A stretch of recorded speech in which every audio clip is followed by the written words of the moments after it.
Hey, I kind of like that. What's going on, everybody? Hello, hello, hello. Everybody, chime in. Talk to me when you get in here. I love the fact that I'm about to do this. This is completely different and new. And speaking of completely different and new, this is the Amazing Friends podcast. And just to give you a little bit of a warning, follow the prompt at the lower third there. You will see right now we are live on Facebook on my page. We're live on the Unmuted the Podcast page, and we're also live on YouTube. However, Facebook in its entirety will be wiped away as soon as we get into the meat of the conversation. But I want to get started. I don't want to delay the process because my friends are amazing. And I'm telling you that for a reason. It is good to have friends. I've always been surrounded by good people, and in my life, I think that I can attest that this person that I'm about to bring on right now is one of those good people. His name is Rufus Williams, and he joins us today on the very first episode of the Amazing Friends podcast. Rufus, how are you? No, but I'm good, man. It's good to see you. Listen, it's good to be seen. It's good to be seen. I'm only being seen from here up. But we can't see the benefit of that sit up a day that you've been doing for the last 2 years. You don't want to see the benefit of that. You do not want to see the benefit of that. For those of you who don't know, Rufus Williams is the host of the WVON Morning Show. He's my friend, and we have a very interesting relationship. One that, if nothing else, was full of happy moments, full of joy. And when we partnered together on the morning show, it wasn't always the best of beginnings. I can admit that. I can admit that. But we do have a very interesting relationship. And we're going to talk a lot about all of that. So if you're watching tonight, if you're watching on either Facebook or YouTube, feel free to chime in. Your comments will be seen here because I love StreamYard so much that I wanted to include you guys in it as well. And Rufus, do you remember the day that we first met? I remember it very well. We're at 5:45 in the morning. We're getting ready for the show. And you walk in and announce to us that you are now doing the board. You're now the board operator for the morning show. Yeah, that was pretty much it right there. Look, my wife has already chimed in. Hello, dear. By the way, the both of us were hit with a bug. So no one's in the studio. My wife is here. She pretty much gave it to me. And as a loving husband, I'm going to sacrifice myself and fall on the sword so she can get better. That's my job. So you're in the basement and she's every place else. Exactly. Things should be. So when she says, "Hi, babe," she's actually speaking to you, not me.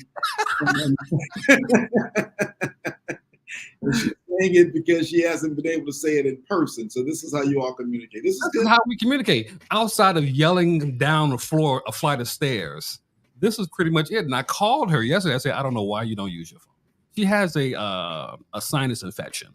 And so she's using her voice when she doesn't have to. She's yelling when she doesn't have to. You call me, text me, whatever. You know, and I'll do whatever you need to do. But this is how we communicate. We yell. Yeah, I'll tell you this, Delvin, 39 years of marriage. And one of the things that you don't want to do is to tell her that she's using her voice too much.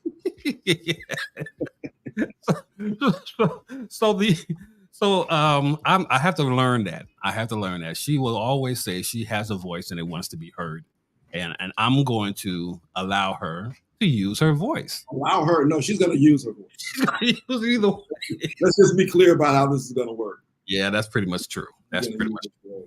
So going back, it was quite an interesting day because we're getting ready, and at 6:00 everything is about getting ready for the show. And so when this guy shows up and says he's now doing the board, my first thing is, who are you? And okay, let's go. Yeah, that's pretty much. Yeah, my thoughts are this is an odd way to find this out, but we got a show to do, so let's do the show. Let the professionals do what they do. That was the first time we actually did the show, but I remember a time before that Okay.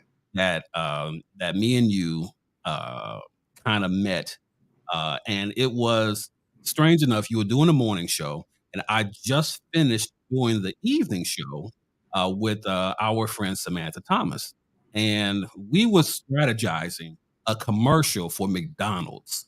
And what we needed to do was have McDonald's breakfast in the studio so we can shoot this commercial in the studio in the morning. That it had to be done in the morning. So I went to McDonald's before I got to the studio, had some breakfast for Samantha to hold in her hand while she's talking about this, talking about McDonald's. And oddly enough, you saw me come through the studio with this breakfast from McDonald's, and I did not offer you any. and Did and I say so I don't know if you eat McDonald's or have McDonald's for breakfast or whatever, but it was kind of odd for me not to offer because I had sandwiches. I had a lot of them or whatever, but I did not give you or the morning show at that point, the producers of the morning show, the board operators of the morning show. I didn't give any, we just went straight into commercial mode. And the entire time I was just sitting there and I said to myself, I did not offer you any breakfast sandwich from McDonald's, and it probably would have been our first time communicating because, again, you were in the morning show, I was in the evening show, and we would never have met if it wasn't for the time of me being there at the same time you were there. Well, if it's any consolation, I don't typically eat breakfast from McDonald's, and I don't remember, so it didn't have a bad impact on me. And it was probably being that early. I was just getting going with doing the show. Mm-hmm. So I was figuring out a lot of things at that moment anyway. So yeah, all good. Yeah, so we had sandwiches and coffee and all of that stuff. And we were trying to make a big production of walking through the studio while holding on. I had the camera in my hand while Samantha was walking down the hall talking about McDonald's. And out of that, McDonald's kind of partnered with her a little bit to do something with the show. But in the end, I just said to myself, I got these sandwiches, I got this coffee, and as soon as the commercial was over, because I was exhausted because I had to be there, I never have been there that early before. And so that was my first initial shock of being a part of the morning show. But yeah, I remember us getting there and having a conversation that, hi, I'm going to take over the show and it's going to be great. And I'm going to do, and it was somewhat of it. It shouldn't have happened that way. It should have happened. The higher up should have got involved and kind of made the way, because there's no way that I, as a board operator, should have been there to tell you as the host of the show what's about to happen. So that was kind of strange. And yes, I remember that part very, very well. It made things a little awkward. It was, but as I said, professionals do what they do. We soldiered on, probably 3 days or so in, everybody was doing what everybody does, and we moved on from there. And this may be the first time we've talked about it. I can't say this. The what is it? I remember this part. You said that if you like what you hear, let me know. Yeah. If you don't like what you hear, let me know. And you gave your email address. And from that point on, I said, okay, it's on, because I have to perform at a level that people like what they hear. And I wanted to be consistent in that. Yeah, if you like what you hear, tell somebody. Bring me some more listeners. If you don't like it, tell me.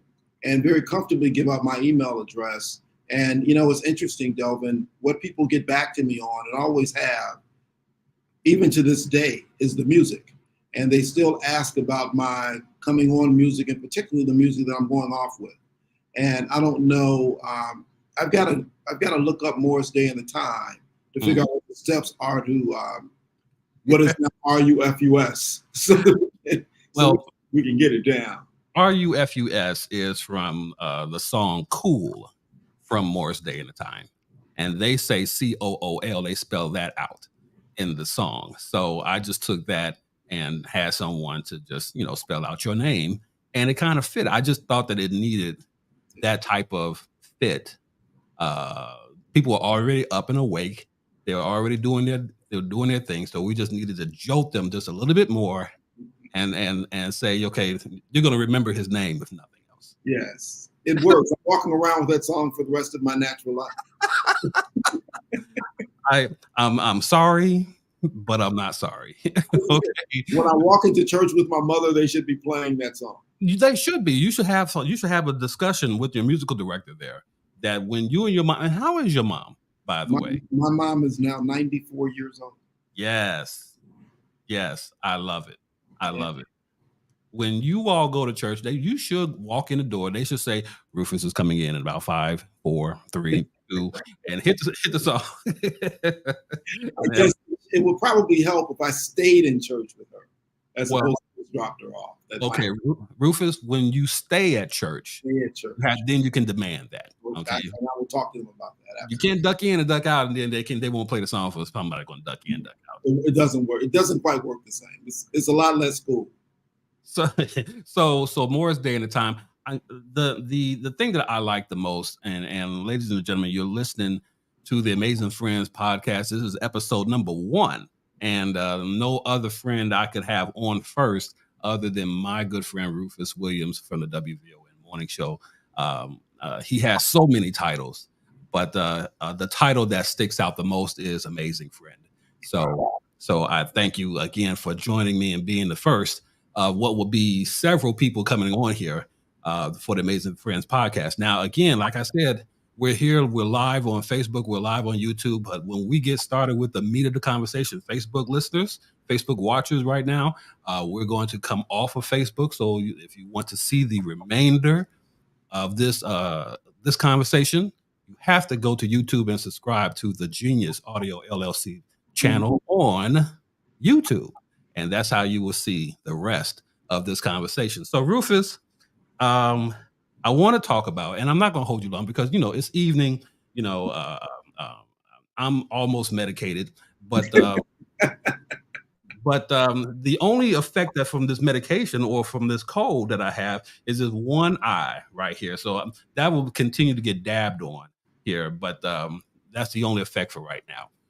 Rufus, what I want to talk about with you is how we partnered to make the show great. And I say we, and in saying we, I recognize that I have little effect in this program at all that you do. That you are doing 99.95% of the heavy lifting when it comes to doing the show. But I just want to make sure that we have a conversation about how this whole thing started with you leaving CPS or were you with CBS at the time, and then coming to WVON, and then your trek through the station to be getting the morning show spot. How did that come about for you? My life is a lot of things. It is not. So, I, through a litany of lines, became the president of the Board of Education. And those crooked lines, I grew up on the West Side. I grew up to Lane Tech as a freshman. Then I went to Orr High School, and had a great time. Did well at Orr. Went to college down in Baton Rouge, Louisiana, and majored in accounting. One of the things that I knew that I had to do when I got out of school was to get a job, and that's why I majored in accounting. I don't know if I could have chosen anything. I don't know what it would have been, but the thing was, what can I get a job in? And I knew that as long as people had money, they were going to need my services. And so that's what I did. And just in order to get to school, I had to sit out my first semester because I didn't have the money. And when I didn't have the money, the only job I could get was working at Burger King for $1.90 an hour. And through a good friend of mine, Eugene Crawford, who worked at Better Boys Foundation, I was able to get a scholarship to college. And in getting that, the question and essay I had to do talked about how I would return to the community when I was taking home the scholarship, if I was to get it. And because it meant so much for me to get it, I'd gotten one semester in college and had no idea how I was going back. But through those efforts, I was able to get 60% of the money that I needed, got enough from my dad to get me through. I got back to college, got another scholarship, and didn't have to worry about it after that. But graduating in 4 years and looking at the opportunities that I had and now the life that I have since, I know that education was truly the bridge for me. And education became critically important. As my children were born, I focused on that, and particularly on my son. Raising a Black boy in Chicago, I knew what needed to happen in order to move him through. And also thinking about, if I knew back then what I know now, how would I do things? And so I was always focused in on how he was, where he was, what he was doing. And I wanted the world to know, particularly those who were responsible for educating him, that I had his back. And so whatever schools he was in, I was right there with him. And when he got to Whitney Young, I was on the local school council, became president of the local school council. And from there, got on the school board, and a year later became the president. What I wanted to do, just like with my son, was to make certain in our community that education was at the forefront, that we talked about education, that we thought about education, that was it. And I talked to, at a party, another party of friends, ran into Melody Span Cooper and shared that thought with her. And she said, Rufus, you know what you should do? You should come on with Roland once a month. Roland Martin had the show at that time. And come on with Roland for a half an hour once a month. I'm like, perfect. And so that's where we started. And I started talking to Roland for half an hour, which was never a half an hour. It was either an hour or an hour and a half. You know how those things go. And after I left the school board, I ran into Melody again. She said, Rufus, you could probably carry a show yourself. And then I did a couple practice runs on a Saturday night after that. When somebody was away on vacation or whatever else, I was a fill-in. And then when I wasn't getting called regularly enough, I would call Perry and say, Perry, I'm co-hosting with you tomorrow. Just because my skills up. And I would really come in and we sit there and I co-host with Perry and understand more about what that was. Roland went on to something else. Mays Jackson then came in and Mays had the show. I think whoever it was next, Mays had the show. Then Mays went on to something else. And Ernest B. Fenton came in and Ernest had the show. Right. And then as Ernest's business, I don't know what the issues were, but I think Ernest's business was growing. And Ernest decided to start phasing down his doing the show. So he was phasing it down to 4 days a week. And they'd asked me to do it on Fridays. And then they asked me to do it on Thursday and Friday. And then they asked me, well, what are you doing next week? And as this went on, I said, I tell you what, why don't I just tell you when I'm not going to be here? And otherwise, just assume that I'm going to be here. And that was, as we look back, the 20th of February of 2021. And so from that point forward, I was doing the show. And I had a producer who was with me for about a year or so. And while he was producing, I was still just started to use my Rolodex to try to bring in guests, because I think the show is much more interesting when you're talking to experts about things. And so I started really reaching out and doing that, made connection with book companies, and really started following it to make sure that the show was interesting. And from that, D'Angelo moved on. I had another producer for a couple of weeks. And it's probably been a year and a half now that I have really been producing the show, hosting the show, doing everything except doing the board and playing the music. So that's the only reason why you're not on the board and playing the music is because all of your notes and computer are in the studio, and you can't bring that into the control room. There's no room for that. Otherwise, you would be there. I remember trying to handle the board while I wasn't there, to try to do it all by phone because there was no one there to do the show. So, at least we can run everything, but the only thing I can't do is turn the mic on. And so if you could turn the mic on, I'll do everything else till somebody shows up. So those were very interesting days, and we'll talk about that in a minute. You're listening and you're watching the Amazing Friends podcast. Delvin here with Rufus Williams from the WVON Morning Show, and this is our opportunity to interview Rufus. Rufus is a master interviewer, and he asks a lot of questions and gets to the meat of the issue without knowing that he's cutting so deep in order to get there.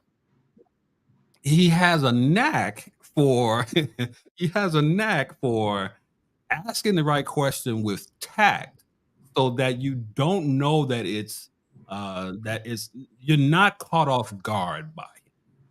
You're gonna know he's a straight shooter. He's gonna let you know what he's talking about and why he's talking about it, but he's gonna get to the meat of the issue. And if you dodge it a little bit, Rufus has a tendency to kind of bring it back around. He'll let you move to the left for a little bit, but he's gonna come on the other side and say, okay, let me push you back over here this way so we can get to the answer to that question that I asked you before that you didn't answer. That, my friends, is a master communicator.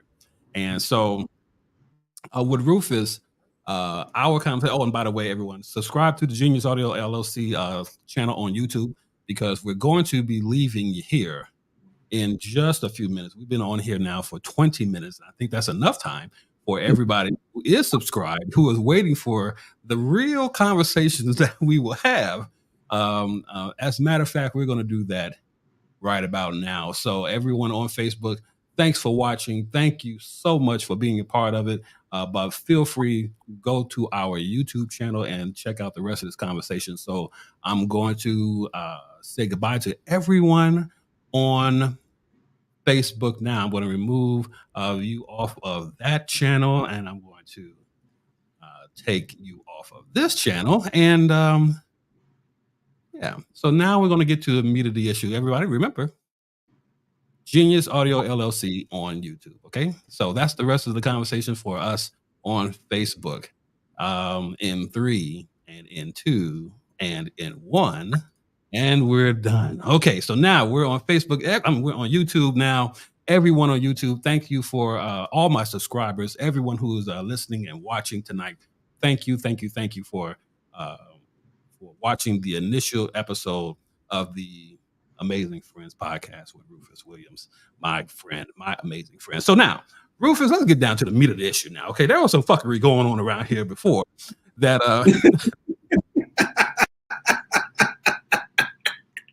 I couldn't say it on YouTube. I couldn't say it on Facebook, but I can say it here, okay? Because one of the things I want to get to, is how our involvement ended, how it all stopped. And there were a lot of questions as far as what happened, why it happened. Of course, obviously, I didn't get any of those questions, but I'm pretty sure everyone else around the station had gotten questions about what happened. And for those who are watching, what I will say is May 18th, 2002 was the day that I got arrested. And it was the day that will live in my mind. I will know what that date is because it is the date that I fucked up. And I can admit that as a man. But as a society, once you commit a crime, you are no longer known for anything after the date of the crime. You are stuck forever known as a person who is only affiliated with the worst thing that has happened to you. So on that date, I went through a lot of issues. I went through a lot of stuff and a lot of counseling and a lot of getting me back up to shape and up to par. And it has followed me for the last 21 years, and rightfully so. I'm not trying to duck away from it or anything like that. As a man, I've learned to admit and to accept my own problems and fallacies, how I was back in the day. Now, when I got the position at WVON some 6 years ago, I think it was, none of these questions were asked. The only question that was asked of me was, can you do the job? And at the time, the job consisted of me answering phones at that time for the Perry Small Show. I went in there as an intern, and I was assigned to answering phones. Um, I did not want to answer phones because I knew that if I stayed answering phones, that's all I would be known for. So I was like into the technical side of things, making commercials, using stretching the imagination of sound a little bit. And so the program director at the time, he was responsible for doing all of the morning show commercials. And at the time, I was like, okay, let me do this and get this off of you because you being who you are, you can't be in here doing this all day. So let me free you up. And so I got there. I started making commercials for the Mace Jackson show, and they were phenomenally great. By the way, they were better than anything that he had ever put out before. And so I had took this responsibility, and that got me in the door to doing more. There were turkey races that needed to be story told, and I was responsible for putting that together. Now, my I was in competition at that time because I was an intern. I was an intern versus the people who were getting paid to do them, and they kind of liked the way I did it. And they were sitting there in the room, Melody Span Cooper, Pierre Cooper, and a couple of other people, and they were judging what this was about. And I left my flash drive in there so I came back in the middle of them having this meeting.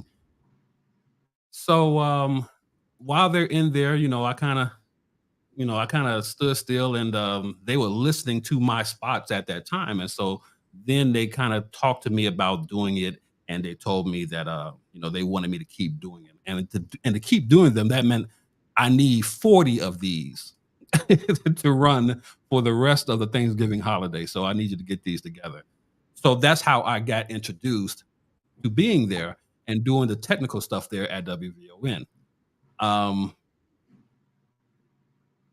when I became the new program director, I guess the title, what comes with the title, there should be a certain level of responsibility.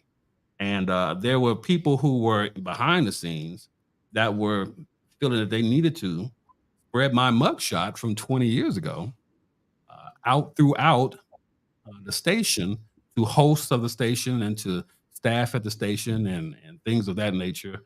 And that's how it got back to management. My answer at the time was to ignore it because I knew that I was not the person that was that milkshot from 20, 21 years ago. Um, Everybody should have the chance to evolve. And I was given that chance and had done it well. Whether they what they knew of me and my character at that time, nothing nothing to me said that I was the person from the mugshot from 20 years ago. But uh, they had a conversation with me, and they said I could no longer be there at the station, and I just felt as if I was put back in time again. You know what I mean? I have this was 2002. From 2002 to 2022, or 2022, that's when it happened. Um, I have went on to college. I got 2 degrees out of this. I have become a husband, um, homeowner. I've become all of these things that says that you have become a responsible member of society. And but it was not enough because what always seems to happen is you get pushed back to what happened in 2002. And that was my introduction. Again, I have faced it before. Trust me, I faced it before several times in areas where I was called to shine, and I did. And because of that, once they found out what my record was, I was dismissed. So this is not new to me. I just felt that I was finally in a place where, okay, I can live out what it is I was made to do. And to do that for a station and for people that really needed that information and my stylings to put that together. But it was someone, I don't know who it was because they will always be anonymous. But they decided to make that change for me possible by divulging my information out to the public. And so for that, it only made me better. So I say all of that because that's the meat of what happened. Okay, Rufus, as far as being my friend and an amazing friend at that, Rufus never once left me. Never once had Rufus said, "You know what? I'm done with you," or you become that person who I have to distance myself from you. I've had that happen at the radio station. Trust me. I've had people who have yet to call me, who have yet to call me, who work at that radio station. But Rufus, from the day it happened, called me and said, "How are you doing? What's going on with you? What can I do?" And that's what made Rufus an amazing friend for me. That Let me say this. Yeah, let me say this to you. I knew that there was something in your past. Didn't know what it was. Don't know today. It's not important to me. You want to disclose it, that's all up to you, but it's not important. I knew no, that I'm there not. was something there. What I also know that the show that morning, and you and I gotten to a point that you were trying every day to get there before me, and I was getting there when I got there, which just meant, everything needed to be in place in order to put on the best show that we possibly could. And doing so, you have conversations, and particularly when I am producing my own show, we've got conversations. We've got to be in sync to make all this stuff work. You got to see how what my habits are, how I move, what they are. And so all those things were working well and working positive. The things that you just pointed out about you, this man, whatever it was in the past, what I know of recent is that he's gone back to school, that he's got these degrees, that he's very talented at what he's doing, and he's trying to get more degrees. He's thinking about things and thinking about how we make things better. And I can see the impact of what you're doing with our show when you're trying to make sure that the sound is, because on radio, that's all you have. And just thinking and working through with those things, person to bounce those ideas off, I thought were just great at doing. And I knew that you had gotten married, loved your wife. You could see that from the Facebook post, see that from the conversations, you could see that from the support and everything else. Soon after I started doing the show consistently, I did an interview of a guy named Billy Moore. And if people don't know who Billy Moore is, they may remember who Ben Wilson is, Benji, who was the superstar basketball player at Simeon, who got killed at lunchtime at Simeon. Billy Moore wrote a book. Billy Moore wanted to come on the show, on the station. Melody talked to me about interviewing Billy. My answer was, why would I want to talk to him? Nobody wants to talk to Billy Moore. She said, we just talk to him. I talked to him and decided, yeah, we should do this and I should do it. And so we put together a campaign around Billy Moore, and the campaign was it was called Redemption. And we began this, and people were emailing, people were Facebooking, people were commenting the same thing. Why would we give this guy any time? Because of all the harm they gave to people in the city, because Benji was going to be Michael Jordan before Michael Jordan here in Chicago, coming out of Simeon High School. And so when we went on, and I did this interview for 2 hours, and I began by asking Billy Moore, how did it feel to be the most hated person in America? And that's how the interview began. And we worked through that, and the question continued to ask others was, should you be always remembered for the worst thing that you have ever done? And if anybody has the opportunity to go back and see that interview, because I won't walk through it today, but the situation that happened in a moment, a gun. And if he hadn't had a gun, it wouldn't have ever happened. Right. But he had it, and he thought he was protecting himself, and he kills Benji, and he goes and does time for it. And now he's back out, and he's mentoring young people, and he's doing things that are adding to Chicago, to society. Should we know Billy Moore from what he's doing now and what all that taught him? Or should we always think of him for the worst thing that he has ever done? And so when you look at people, and I said, when this situation with him, then I had to think about it. And then come Delvin. And we're here and we're doing all these things. And this happens, and Delvin no longer is coming to the building. Delvin is kind of winding down his time ultimately.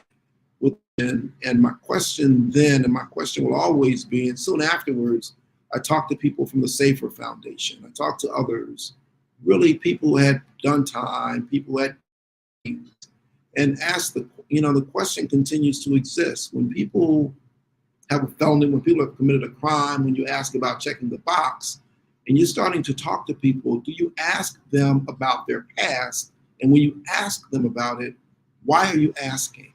Are you asking as an eliminator? Or are you asking, trying to understand how far they've gotten from wherever the depths were that they have been?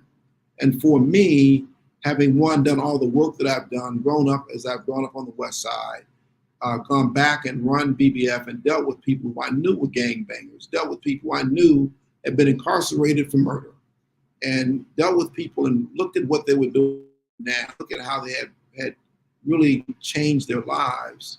The question will always be,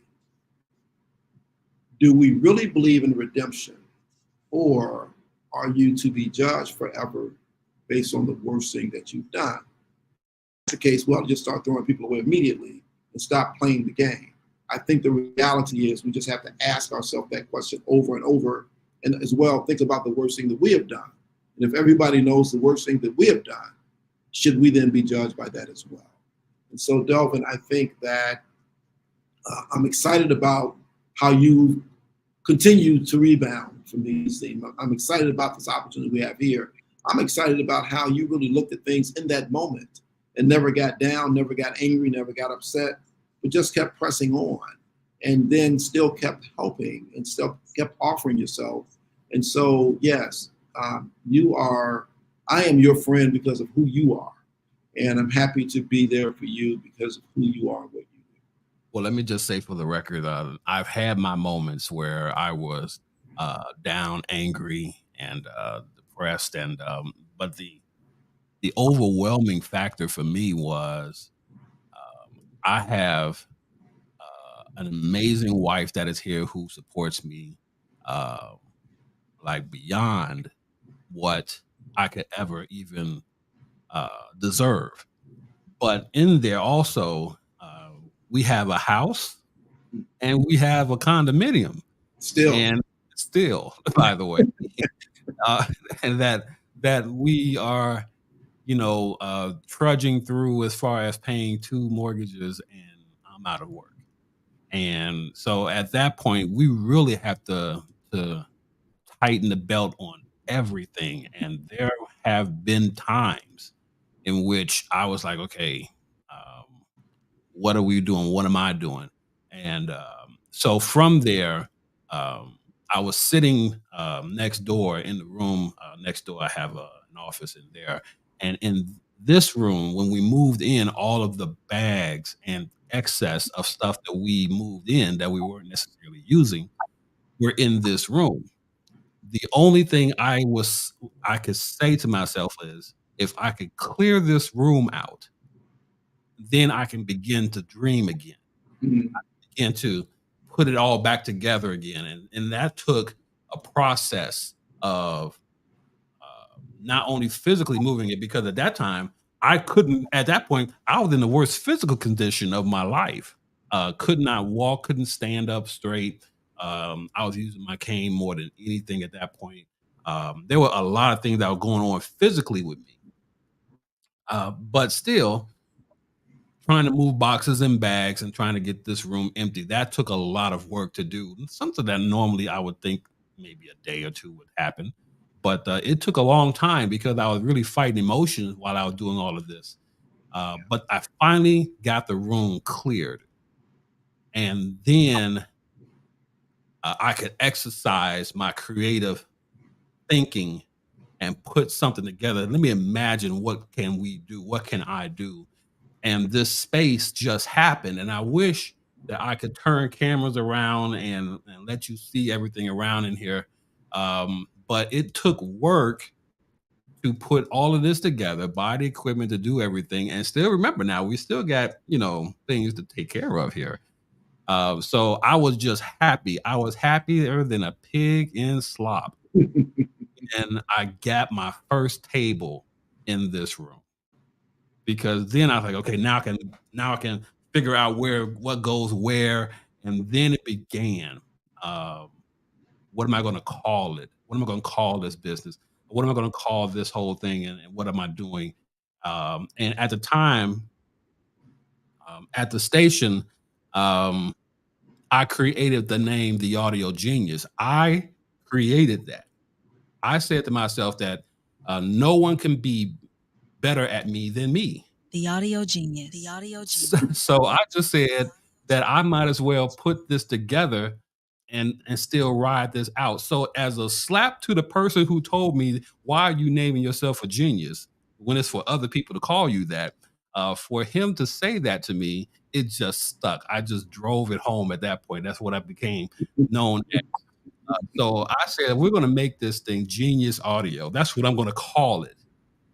So in January, I got the paperwork together and with the state, and we got the name secured, and we went from there. Got the LLC, got the employee numbers, and all of this stuff, taxes and bank accounts and everything. Put everything together. So if we get paid, I'm gonna get paid. It's gonna come here, and we're still gonna make this thing happen. So that became the drive for me. Because again, I'm not going to sit down long. I had a moment. I sat down for a moment, Yeah. but I had to just so that I can get my thinking back as far as what to do next. Because again, paying a mortgage on a place that's empty is just heartbreaking. So we had to deal with that. So putting this together, creating this whole thing here is all part of the drive for me not to sit down and be sorry for myself and to ask people to be sorry for me. That's not what I wanted. And so the drive from you, from being the friend that you are, you kind of incited me a little bit gave me a little incentive to start doing some more things for you, to try to get podcasts together for you. And that's what started the whole podcast monster that I've created in here right now because of you. Unfortunately, the data from the podcast we can't have, but that started it. If I can do this for Rufus, then let me see if I can do this for other people. So let me buy a couple more microphones. And let's actually sit down and do it. Now, my thing, people do podcasts every day. They do them off their phones. They do them off whatever it is. But I don't like sound from somebody being on the phone. I love an in-house microphone that can capture the sound and make that thing sound like FM radio. That's just who I am. Yes, So I wanted that quality sound in here, and it took some time and bought everything we needed to have, and we put it together. So I'm proud now that we are a 3-mic studio in here with 2 tables, computer board, everything here, lights, cameras are coming. All of these things are happening now because of what happened the day that I was let go. And again, I have nothing but love and respect for WVON and Melody Span Cooper and the things that she has done for me to change my life tremendously. I have nothing but love and respect for that. I do want to become greater than the place that I left. That's the goal for me now. So because of that, it's no longer Genius Audio. Today, I put in the paperwork today for it to become the Genius Media Group. So now we're going into filming. We're going into audio. We're going into internet radio. I'm creating another radio station to have conversations. My podcast will all be on that station. It'll be blended in with music that we used to know and remember in there as well. So it's becoming something. It never would have happened if I didn't leave that radio station. I believe that wholeheartedly. And it took me a couple of days to remind myself of that and to remember that my presence there was only for a little while. I would tell everybody that all of the people who were frustrated at work there, because I was also not only the program director, I was also a part-time counselor and therapist there at the radio station as well. And I would tell everybody who was there, this station can only be a springboard, not the landing spot for you. So this is supposed to propel you to greater things. And you can't land and say that you have become everything you were to become here. You had to go on somewhere else and be great at that. And damn it, there was a time I had to take my own advice. Yeah, you had to And listen to yourself because that's what was given. As you're talking, I'm thinking about Lerone Bennett's book, "Forced into Glory." The yeah, greatness has come. These things happen, and you're pushed to do that. Delvin, I don't know if I shared this with you, but I think most people know that I once worked for Oprah, and I yes, recall sitting there with her one day and her telling me that this was not going to be the last place that I worked. And I'm sitting thinking, does that mean did I just get fired? What does that? And she, no, I'm not saying that. I just think that, given what your talents are and what you're doing, you're probably going to do something beyond what we're doing here. And I'm still sitting here saying, we're blowing the doors off of everything. I'm in a spot that people are envious of. And it sounds like I'm not going to be here forever. And at the moment, I didn't know what the future would hold, but I did hear that, and I reflect back on it sometimes because it does just say you can't, behold the turtle who only makes progress when he sticks his neck out. yeah, Think about the grows when he removes his skin. At some point, you've got to get out there, and at some point, you've got to do it. And sometimes you decide it on your own, and sometimes you're forced into glory. And for you, with all the things that happen, it simply says, this is a moment for you to shine on your own in ways in which you may not have been able to, because while you were there, you were watching out for everybody else's issues and the issues of the station and all. I will tell you, Delvin, that the respect is mutual throughout, irrespective of the folks who reach out or don't. But I know that the management and leadership certainly appreciates what you brought to the party and all the time. And, I will simply say this, to give you the board for the morning show is no joke. I mean, this is the place where everything starts. And I know personally, every morning when I go in, it's got to be on, it's got to be up, it's got to be sharp, and it's got to be smart. And it's got to do it every single day. No time off, no misses. And so for you to be able to be there and do that, and you elevated us while you were there, and we still benefit from that with the music that comes on, music off, and the music that happens in the middle. And I will still, from time to time, push them to do something else. Even the concerts that you would have in the morning, the music that we would play, it was second. It was just consistently good stuff, such that I had to put Shazam on and started getting a playlist around what we were doing on the morning show. yeah, yeah. I remember the days and where let's see, there was a song, and I had to find it today. I couldn't remember the name of the song. Luther Vandross had a song. I think, well, what's the name of it? Good Lord. Now I'm drawing a blank. Luther had a song, and yeah, I'm gonna tell you in a second because I had to remember how Stevie Wonder's "Knock Me Off My Feet," Okay. and the song was so buttery that when I played it, I normally play songs for the reaction that I get from you. That's how I know that the song is going to hit, based on how you give it. And the song came on, and I remember it vividly. All you did was lean back in your chair. You had the headphones on at the time. Lean back in your chair, and you just heard the song in its entirety. Normally we come in maybe 30 40 seconds and we're coming back in. That was a 3-minute song that played in its entirety because you were so engulfed by the moment of the song. Yeah. So it was still dark outside. We're trying to get up, we're trying to do what we need to do, but we just need a moment to come back in and have a moment where all we can do is just, let me reflect. And so the song just fit. Yeah. It just worked its way into there. So whenever I could, I would play that. I wouldn't play it every day, but I had to Right. space them out a little bit.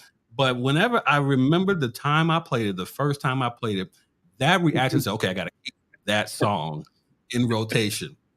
And I thought about it this morning, and I had to play it this morning so that I could remember and reflect on how it made the show. Yeah. People would call Yeah. and ask, "Man, what was that song? What were you? What song is this?" And that is the greatest compliment to me. Yeah. For someone to call. Well, I don't want to talk to Rufus. I just want to talk to you and find out what was 5 minutes ago. That that was that was for me what made the show great. The soundtrack, Yeah. the soundtrack of the show. Just making sure they had that, and then you would come on and you would announce what the songs were, and it just made people say, "Wow, I need that song. I need this song," and so we weren't playing the popular songs or whatever. There were different offbeat songs, but you knew them, and it felt something. You felt something in there when we played it. So that was my job. Your Yeah. job is to whoever it is that you need to talk to get the information out there. And my job was to also chime in and give you conversation, give you banter that was missing at the time because just one person talking for 3 hours to nobody. That doesn't make a great show. So I wanted to come in there and make it more conversational. And so I hope that people understood what we were trying to do. This was what I did on the evening show. Yeah. And when I got the call, Elvin, I need you to take this energy from the evening show and I need you to bring that to the morning show. And I'm like, well, does that mean I had to keep doing the evening show? And that's what was happening. I was doing the morning show and the evening show. And that became a nightmare. So I had to let that go in order to get some sleep because our meeting was more so to the fact that I got to beat you there. The competition was who would get there first. Now that means that Rufus get in there at 5:15. That means I got to get there at 5 a.m. If Rufus gets there at 5 a.m., then I got to get up there at 4:55. Whatever the case may be, you have to walk in the door and see me in my spot. And that made it easier for you. Yeah. Say, I got this, you do that. And Well, that's how we vibe. Well, it was a beautiful as it was and everything. And so I would tell people, you have a wonderful talk show and a concert breaks out. We're talking to the president of the United States and somehow a concert breaks out and we're gonna do that every 15 minutes or so. So it's a wonderful vibe to have, a wonderful place to be. And because we have the beauty of hearing the whole thing every day, I felt bad and to this day, I feel bad for people who are catching it too late because I'm not going back over what I already did because we're already done it. Right. And we would begin with banter, but it was not just nonsensical banter. It was interesting conversation that led to the point of something. And the idea then and now is I don't want to waste a moment of anybody's time. Right. I respect it. So we're trying to do things then and trying to do things now. And even when the music just plays, you all need to hear this. You need to hear it just like I'm hearing it in these headphones sitting right here because it's what it is. And so it was a beautiful relationship that we had in putting together that show, Delvin. And I was, it started off as it did, but however it was better than whatever we'd had before. And we just made it go and kept making it get better. Rufus, all I know is that if there's ever a time or chance that I come back to the building, my priority is making sure that the morning show is where it needs to be. The sound needs to be. And I love the fact that it's right now that it's morning show by committee. I love the fact that, it is what it is right now because people have to grow into responsibility and knowing the effects of timeliness and having show prep and all that. I was taught, my professors at Chicago State University, who I will always love to this day, Professor Reggie Miles will always say to me, everything is show prep and show prep is everything. And when he said that to me, it was do not come to your job 5 minutes before it starts. Don't get there 3 minutes before it starts. You have more work to do than the host of the show. And you have to get everything together. And I took that literally to be that I have to be more responsible for how the show sounds, and I have to carry this with me because it becomes my sound. It's your show, Rufus. It's my sound. Yeah. And I have to take that responsibility. I have to carry that. So I'll never forget. There was a commercial that ran, and I did a promo that I created for the show. Someone called in and said, "And the guy you have playing the music, I don't know whether to have a lemon drop martini or to call it with a card drink with a coaching thought or whatever." What he said was so true because we needed to shake things up and wake people up and to make sure that they had the music to bring them to the conversation. All I want to do is bring people to the conversation. So once they got into the conversation, they can contribute to whatever the conversation was.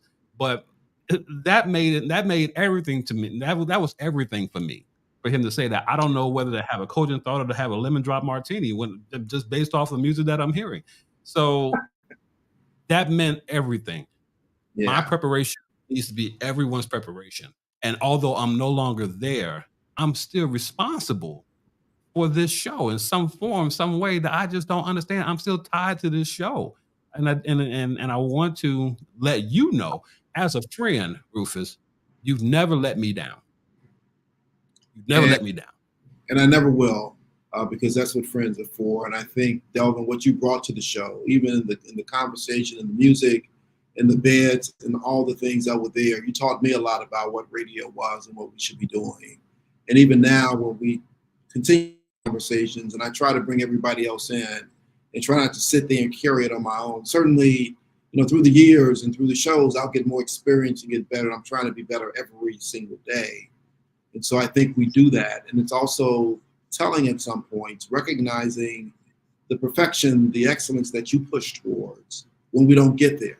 And I recognize that a lot more as well. And so we sit here now, and probably like so many other things, I am now the most experienced person on my show about my show. As we said, and there were mornings when I did go in there and turn the board on. Wasn't swift, wasn't clean, wasn't solid, but the show's got to get going. And so let's get going. And I keep threatening to learn how to work it. I know it's not rocket science, but it's not easy because everybody can't just go in there and do it.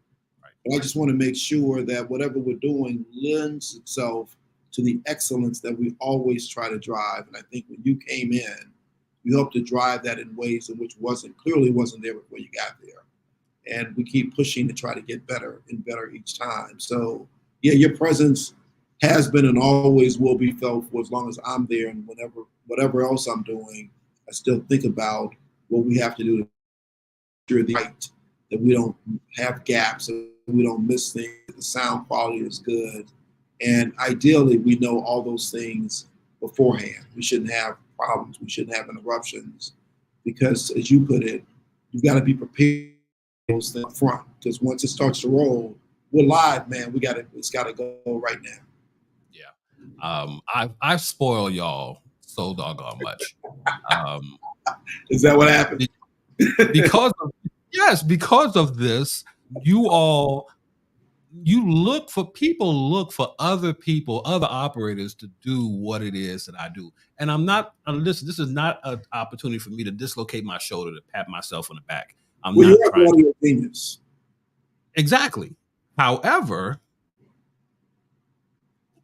what was the greatest compliment for me is that other hosts expect what other people to do what I do for them. And that is not always Possible. given. It's not always possible.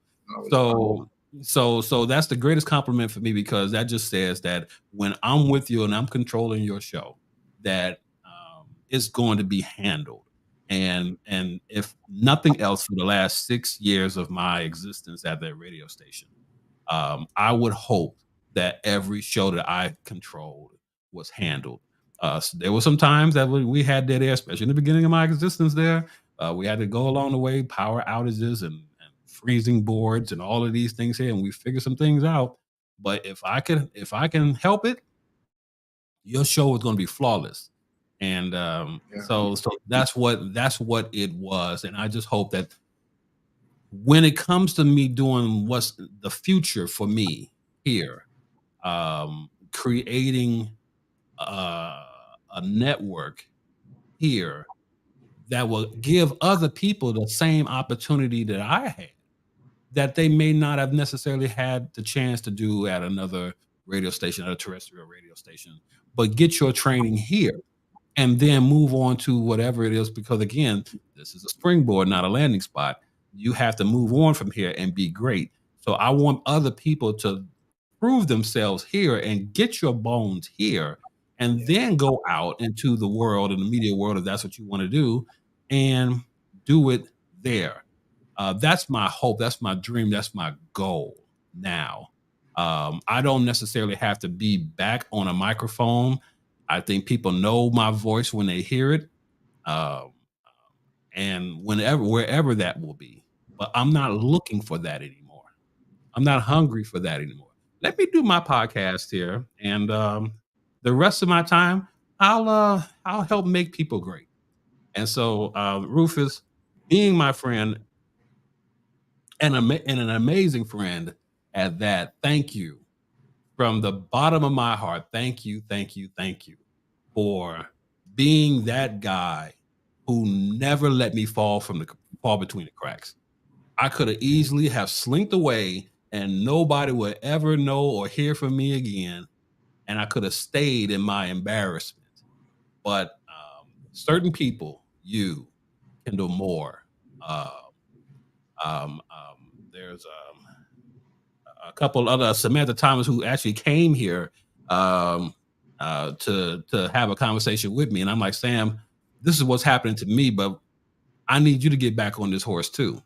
And so we kind of pushed each other, but there are people who will always be considered amazing to me. And so, Rufus, this could not have happened without you being the first person here, because this again is how this was birthed.